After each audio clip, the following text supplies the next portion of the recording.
Morning प्यारे बच्चों, सुप्रभात। पिछले दिनों हम लोग कबीर दास जी की साखियों के बारे में अध्ययन कर रहे थे। कबीर की साखी हम लोग पूर्ण रूप से पढ़ लिए। जितना पद आप में दिया हुआ है, जितना दोहा हमने पूरा पढ़ लिया। सातों साखी का हमने अध्ययन कर लिया था। आज हम लोग क्षितिज पुस्तक के अंतर्गत शबद साखी के बाद जो शबद दिया गया है आपके चैप्टर में, आज हम लोग उसका अध्ययन करेंगे।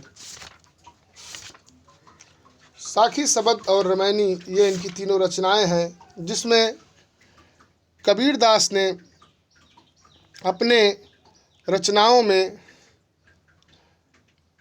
समाज सुधार की तमाम बातों को उन्होंने किया है। तमाम समाज में व्याप्त कुरीतियों को उन्होंने मिटाने का प्रयास किया है। उसी भावनाओं के साथ अब हम लोग साखी के बाद आज कबीर दास जी के शबद को पढ़ेंगे। दो शबद आपकी पुस्तक में दिए गए हैं, तो सबसे पहले शबद का हम अध्ययन करेंगे। उसके बाद फिर दूसरे का, प्रायः सभी का भावार्थ समझेंगे। अब देखते हैं शबद। शबद में ये बताना है, पहले शब्द को हम लोग पहले अध्ययन करेंगे भाव के साथ, उसके बाद उसकी व्याख्या को समझेंगे। मोको कहाँ ढूंढे बंदे, मैं तो तेरे पास रे। ना मैं देवल ना मैं मस्जिद, ना काबे कैलाश में। ना तो कौनो क्रिया कर्म में, नहीं योग बैराग में। खोजी होए तो तुरते मिलिहों, पल भर की तलाश में। कहे कबीर सुनो भाई साधो, सब श्वासों की श्वास में। कबीर दास जी बता रहे हैं, मोको कहाँ ढूंढे बंदे, मैं तो तेरे पास में। कबीर दास जी कह रहे हैं कि मुझको कहाँ तुम ढूंढ रहे हो भगवान। तो इसमें बताना है, मोको कहाँ ढूंढे बंदे, मैं तो तेरे पास में। ना मैं देवल ना मैं मस्जिद, ना काबे कैलाश में। ना तो कौनो क्रिया कर्म में, ना ही योग बैराग में। कहना है यहाँ कबीर दास का, कबीर दास जो है वह निर्गुण ब्रह्म के उपासक थे, और निर्गुण ब्रह्म के बारे में इन्होंने जितनी भी रचनाएं किया है वह सब निर्गुण ब्रह्म के बारे में इन्होंने बताया है।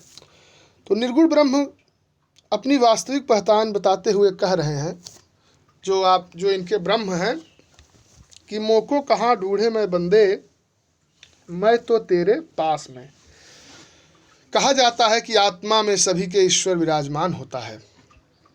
इसी भावना से इन्होंने लिखा कि मोको कहाँ, तुम मुझको कहाँ कहाँ ढूंढते हो। बंदे का मतलब ये होता है व्यक्ति, मानव, मनुष्य से कह रहे हैं, मुझको तुम कहाँ कहाँ ढूंढ रहे हो, मैं तो तुम्हारे पास में ही हूँ। ना मैं देवल ना मैं मस्जिद, ना काबे कैलाश में। हे मनुष्य, तुम हमको चाहे जहाँ ढूंढ लो, हम तो तुम्हारी अंतरात्मा में ही हैं। ना मैं देवल ना मैं मस्जिद, ना तो मैं देवालय में हूँ यानी मंदिर में, ना तो मस्जिद, और ना मैं मस्जिद में हूँ। ना काबे कैलाश में, न तो काबा जो मुस्लिमों का पवित्र स्थान है, और ना तो कैलाश पर्वत भगवान शिव, न तो मैं वहाँ पर हूँ जो हिंदुओं का मुख्य स्थान है, पूज्य स्थान है, पवित्र तीर्थ स्थान के बारे में इन्होंने कहा कि मैं उसको तुम कहाँ ढूंढ रहे हो। चाहे तुम देवालय चले जाओ, चाहे मस्जिद चले जाओ, चाहे मंदिर चले जाओ, चाहे कैलाश पर्वत पे जा कर के हमको खोजो, मैं कहीं नहीं हूँ। मैं तो तुम्हारे अंतरात्मा में हूँ। ना तो कौनो क्रिया कर्म में, नहीं योग बैराग में। ना तो मैं किसी क्रिया कर्म में हूँ, किसी कर्मकांड से मैं मिलता हूँ, ना ही योग बैराग में। न तो मैं संन्यास ग्रहण करने से मिलता हूँ। आज धर्म के नाम पर लोग तमाम आडंबर रचा रहे हैं।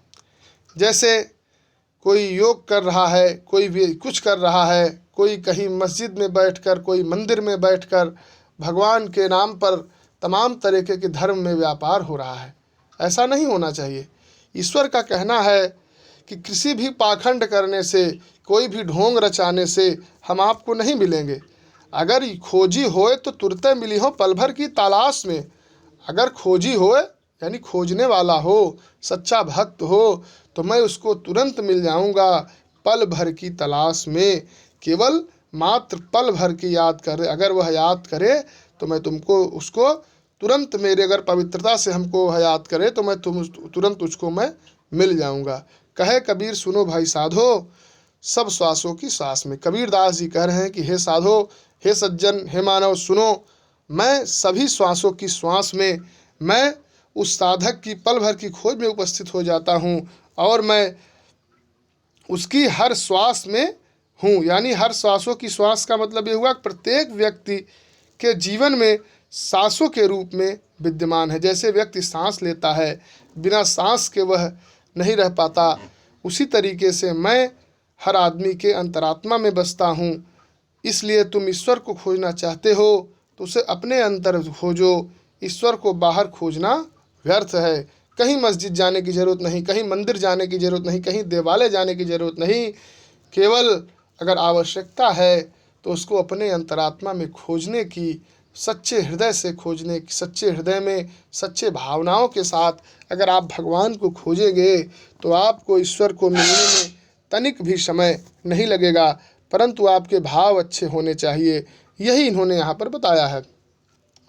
इनके कहने का मतलब ये है, तुम मुझको अनावश्यक इधर उधर टहल के मत खोजो, केवल आप अपनी भावनाओं में स्थापित करो, सच्चे मन से हमको खोजो, हम आपको तुरंत मिल जाएंगे। उसके बाद दूसरा इनका शब्द है, संतो भाई आई ज्ञान की आंधी रे, भ्रम की टाटी सबे उड़ानी माया रहन बांधी, हित चित्त की द्वय थूनी गिरानी मोह बलिंडा टूटा, तृष्णा छान परि घर ऊपर कुबध का भांडा फूटा, जोग जुगत करि संतो बांधी, निरचु चुएन पाड़ी, कूड़ कपट काया निकस्या हर की गति जब जाड़ी, आंधी पीछे जब जल बूठा, प्रेम हरिजन भीना, कहे कबीर भान के प्रगटे उदित भय तम खीना। कहने का मतलब कबीरदास के बारे में कहा गया है, इनकी की भाषा सधुक्कड़ी भाषा का भी उन्होंने प्रयोग किया है। इसमें कुछ शब्द हिंदी के अलावा अलग भाषाओं से भी ले लिए गए हैं। उसी में इन्होंने कहा है कि संतों आई ज्ञान की आंधी रे, भ्रम की टाटी सबे उड़ानी माया रहे न बांधी। इनका कहना है कि कबीरदास जी कह रहे हैं, ज्ञान के महत्व को इन्होंने बता रहे हैं कि हे साधुजन, हे सज्जनों, ज्ञान की आंधी आ चुकी है। जब ज्ञान की आंधी आती है तो क्या होता है, भ्रम की टाटे सबे उड़ानी माया रहे न बांधी। और इस ज्ञान की आंधी में भ्रम रूपी जो आपका यह छप्पर है, जो टटिया लगी हुई है, क्या है, पूरी तरह उड़ गई है। अर्थात ज्ञान प्राप्त होते ही यह पूरी तरह नष्ट हो जाती है, पूरी तरह नष्ट हो जाती है और आदमी सांसारिक मोह माया से इस आंधी में नष्ट हो गए हैं। अगर जब आपको सही ब्रह्म की प्राप्ति हो जाएगी, सही ज्ञान की प्राप्ति हो जाएगी, तो ये जो संसार है, संसार क्या है, पूरी तरह माया रूपी भ्रमजाल में फंस चुका है, नष्ट हो चुका है। सांसारिक मोह माया की सांधी में मानव एकदम भ्रम में फंस चुका है। लेकिन जब हित चित्त की द्वय थूनी गिरानी मोह बलिंडा टूटा, मोह माया में जाल में फंसे व्यक्ति के मन और हृदय के स्तंभ गिर चुके हैं तथा मोह रूपी बल्ली जिस पर भ्रम रूपी छप्पर टिका हुआ था वह टूट चुकी है।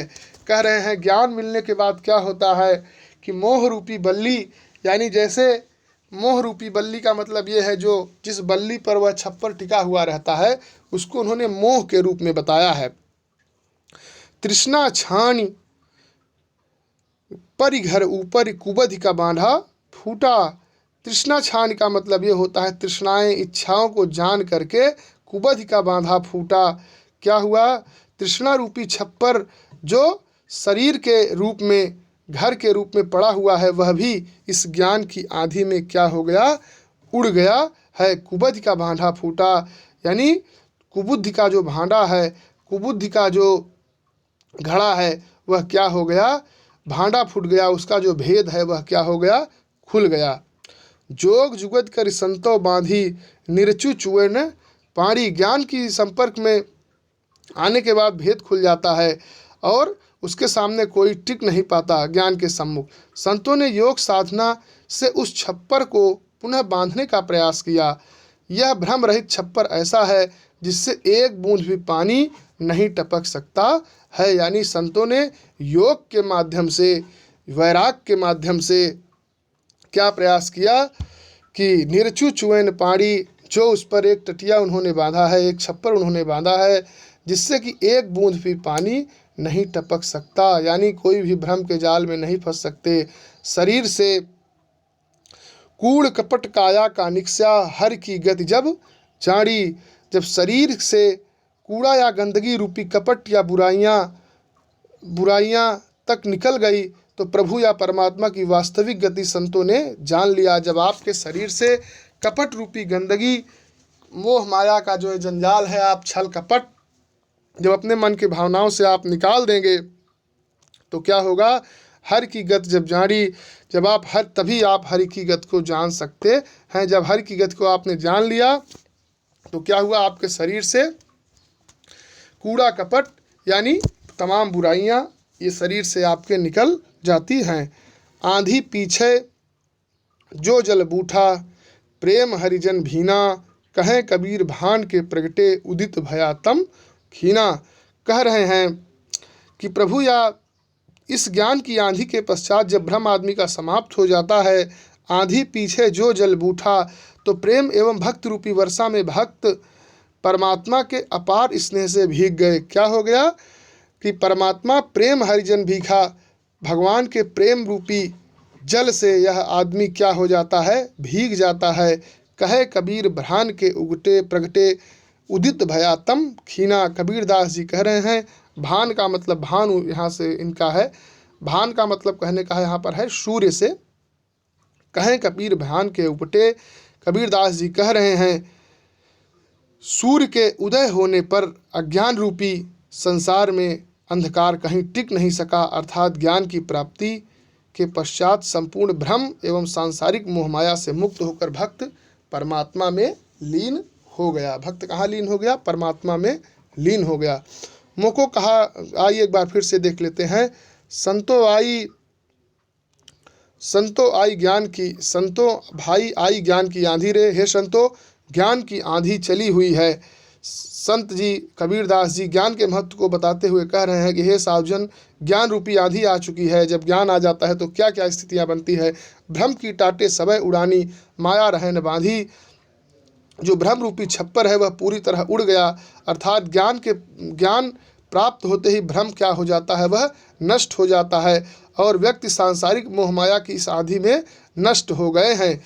मोहमाया की जाल में फंसे व्यक्ति मन और हित चित्त की द्वैथूनी गिरानी, माया रहे न टूटा। मोह माया के इस जाल में फंसे व्यक्ति मन और हृदय के स्तंभ गिर चुके हैं। वह मोह रूपी बल्ली जिस पर भ्रम रूपी छप्पर टिका हुआ है वह टूट चुकी है।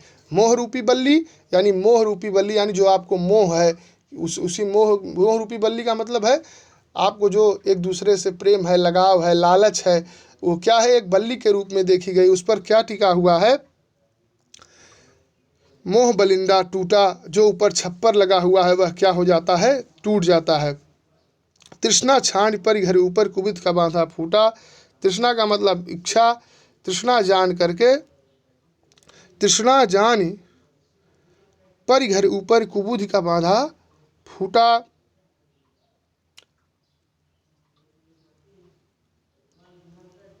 तृष्णा रूपी छप्पर जो शरीर रूपी घर के ऊपर पड़ा हुआ है वह भी इस आंधी में उड़ गया।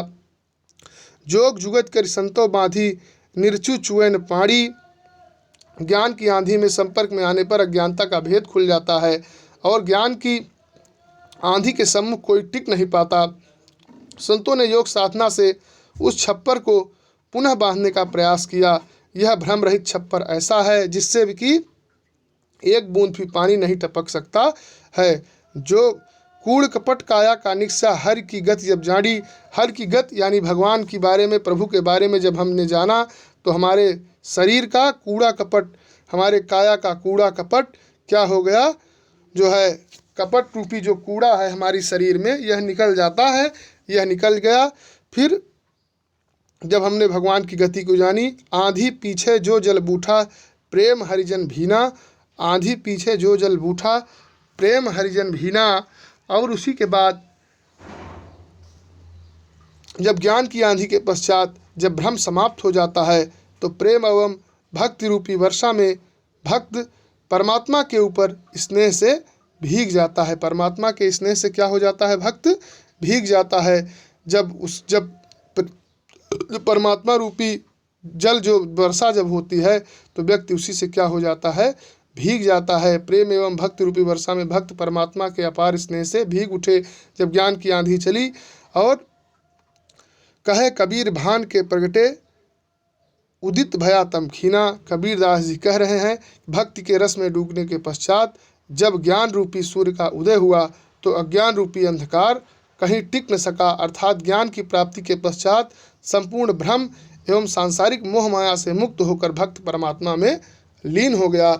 यहाँ तमाम जो लोग भ्रम में हैं, उनके बारे में यहाँ पर कबीरदास ने बताया है कि भ्रम नहीं होना चाहिए, केवल आपके अंदर सच्ची भावनाएं होनी चाहिए, ज्ञान होना चाहिए। अपने आप ईश्वर आएंगे तो अपने आप आपको ज्ञान की प्राप्ति होगी। और भगवान की प्रार्थना सच्चे हृदय से अगर आप लोग करिए तो करिए। और इसमें यह भी बताना है, जो इसकी एक्सरसाइज है उसको आप लोग करने का प्रयास करेंगे, और शेष अगला वीडियो जो होगा वह हम आपको जल्द ही भेजेंगे। अब आज के लिए इतना ही। धन्यवाद।